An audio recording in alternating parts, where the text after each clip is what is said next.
एक समय की बात है। भगवान गौतम बुद्ध अपने शिष्यों के साथ बैठे हुए थे और उन्हें उपदेश दे रहे थे। तब उन्होंने अपने शिष्यों से कहा, क्रोध इंसान का सबसे बड़ा दुश्मन है।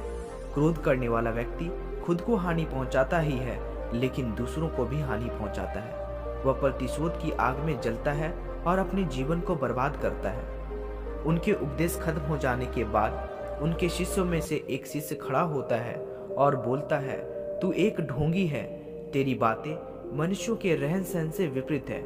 तू जो भी कहता है उसे अपने जीवन में अनुसरण नहीं करता है और दूसरों को यह सब करने को कहता है। जब उसका वह शिष्य गौतम बुद्ध को उल्टी सीधी बातें कह रहा था, तब गौतम बुद्ध ने कोई प्रतिक्रिया नहीं दी और वे शांत बैठे थे। लेकिन ऐसे में वह व्यक्ति और भी ज्यादा गुस्सा हो गया और गुस्से में आकर उसने गौतम बुद्ध के मुंह पर थूक दिया। इसके बाद भी गौतम बुद्ध को गुस्सा नहीं आया और वे शांत थे।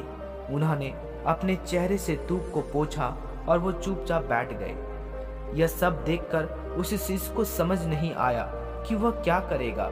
गुस्से में आकर वह उस जगह को छोड़कर चला गया और अगले दिन अपने घर पहुंचा।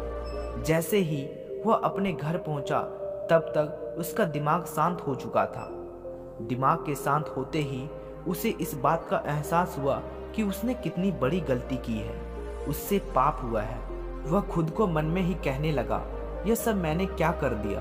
मैंने महात्मा बुद्ध का अपमान किया है। ऐसा पाप मैं कैसे कर सकता हूँ। मैंने बहुत बड़ी गलती कर दी है। मुझे जाकर उनसे माफी मांगनी होगी। यह कहकर वह तुरंत ही गौतम बुद्ध के पास चला गया।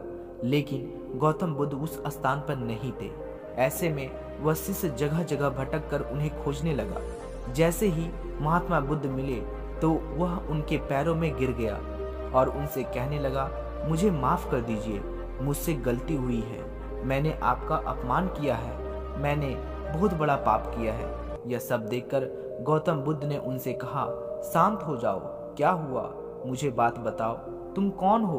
गौतम बुद्ध के यह पूछने पर वह शिष्य चौंक गया। वह सोचने लगा कि महात्मा बुद्ध मुझे कैसे भूल सकते हैं। मैंने तो उनका अपमान किया है।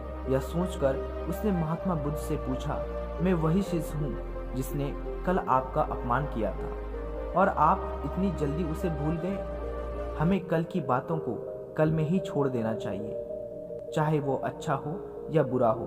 उसके बारे में बार बार विचार नहीं करना चाहिए। मैं बीती हुई बात को पीछे छोड़कर आगे चलता हूँ और ऐसा ही हम सबको करनी चाहिए, महात्मा बुद्ध ने उस शिष्य से कहा। महात्मा बुद्ध की बातें सुनकर वह शिष्य और भी ज्यादा प्रभावित हुआ और उनसे बोला, मैं आज से आपकी हर बातों को मानूंगा। तो हमें इस कहानी से यह सीख मिलती है कि बीती हुई बातों को हमें भूलकर आगे बढ़नी चाहिए। अगर कोई मनुष्य अपनी बीती हुई बातों पर ज्यादा ध्यान देता है तो उसका ध्यान पूरी तरह से भूतकाल में लगा होता है और वह इंसान कभी भी आगे बढ़ने की और विचार नहीं कर पाता है। इसलिए हमेशा पुरानी बातों को छोड़कर आगे बढ़ने की सोचें।